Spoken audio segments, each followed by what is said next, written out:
Loh, saya boleh jujur Pak, di luar negeri kuburan dipakai buat nonton. Kita Indonesia lewat kubur permisi. Iya enggak?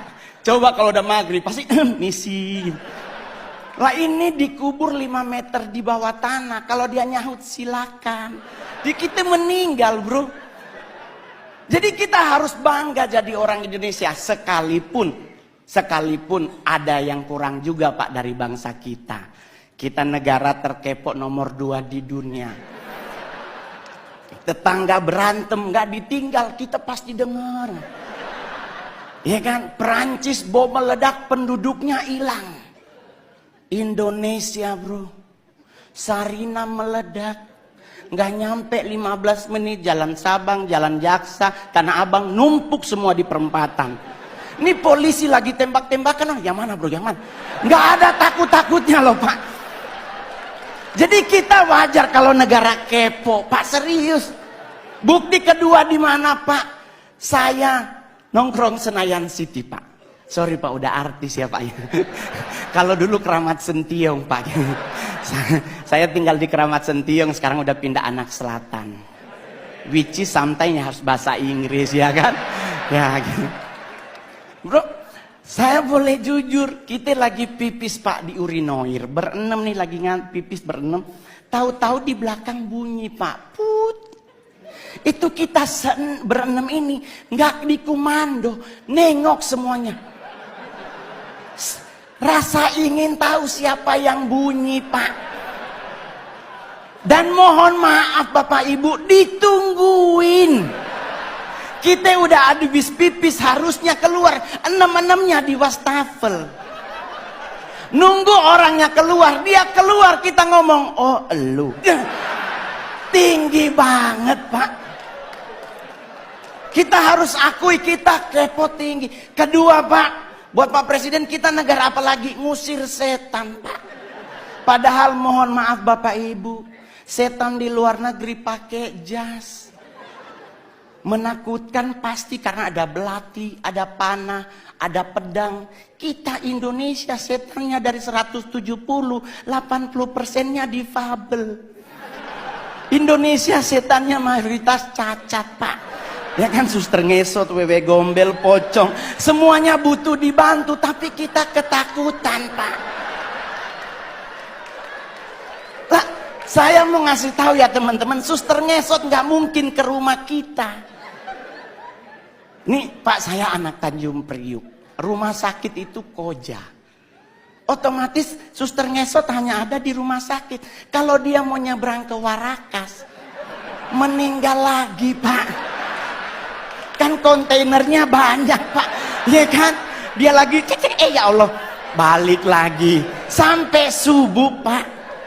Kalaupun dia bisa nyebrang, nggak mungkin nakutin Pak. Pasti minta betadin, beset kakinya Pak. Jadi orang nanya sama saya Pak, terus ngusir setan apa yang harus kita lakukan? Jangan main dibaca aja Pak. Kalau Muslim dibacain ayat kursi, Kristen dibacain ayat Alkitab atau agama yang lain. Yang paling benar jangan dulu dibaca, tanya dulu setannya, lu agama apa? Iya kan? Takutnya dia Kristen dibacain ayat kursi kan gak kena bos. Iya kan? Jadi buat teman-teman semuanya, nggak usah khawatir ngadepin hidup. Saya sangat yakin dengan 1000% bahwa Pak Jokowi pasti akan umur panjang. Anda tahu kenapa? Karena beliau rendah hati. Saya udah 2 kali foto sama Bapak. Satu di Istana Negara, satu di Tondano, Natal Nasional. Itu bro, kebanggaan saya, anak yatim piatu. Nggak punya orang tua dari usia 4 tahun. Bisa ketemu presiden, makan di istana lagi.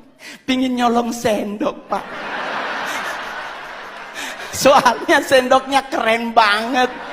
Stainless steel terbaik, lumayan buat cincin bro. Serius Pak. Saya di Sangir ketemu bupati aja udah pingin pingsan, apalagi sama Pak Presiden. Plus saya kali ketiga disapa oleh Bapak. Di istana ditanya, Mas Mongol. Di Tondano, Mas Mongol. Saya bareng beliau di mobil bagi-bagi buku dan baju. Hari ini pun Bapak nyapa Mongol. Keren Pak. Ya mudah-mudahan foto bersama lagi. Jadi Pak, saya bangga banget memiliki presiden seperti Bapak. Ya kan? Kenapa bisa umur panjang? Beliau rendah hati. Ini yang paling terakhir. Orang yang cepat meninggal adalah orang yang sombong. Ajaran agama Kristen dan Islam sepakat. Nabi itu benci orang sombong. Orang sombong tuh cepat matinya. Kenapa? Jalannya petenteng-petenteng. Ya kan? Apa lu lihat-lihat? Nah itu Pak, kalau malaikat maut nunjukin muka, habis dia. Tapi kalau orang yang rendah hati dan sederhana, jalannya nunduk Pak. Seperti Pak Jokowi, permisi, ya kan?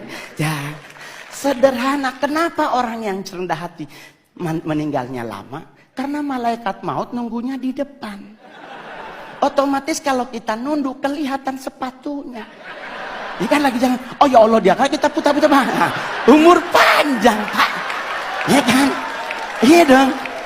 Yang kedua, yang lama mati adalah orang apa? Orang budek Pak. Saya oma meninggal umur 100 tahun di Sangir. Mohon maaf Pak, di Sangir nggak ada aturan makanan Pak. Selama dia halal dan bisa dimakan, dimakan. Lah kita sekarang ribet makan, nggak boleh nasi putih karena karbo dan gula tinggi. Harus ganti nasi merah karena karbo gula rendah, serat tinggi. Padahal kalau bicara nasi berwarna, kuning yang paling enak. Ya dong, udah ada ayam sepotong, orek dan sebagainya ya.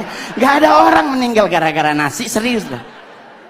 Coba Anda pelajari sejarah. Jenderal Sudirman menurut dokter Belanda cuma punya 3 bulan lagi dia akan meninggal. Karena mengidap penyakit paru-paru yang akut. Tapi coba Anda cek sejarah. Lama beliau mati. Jadi kenapa Jenderal Sudirman lama mati? Rendah hati. Yang kedua, Oma Mongol sampai 100. Kenapa? Dia budek Pak. Mungkin malaikat maut udah manggil dari umur 70. Ibu Yohana. Oma Mongol nggak denger Pak. Kenapa orang budek lama mati? Orang dipanggil sebelah aja dia nggak denger, apalagi sama yang di atas, ya kan? Ya.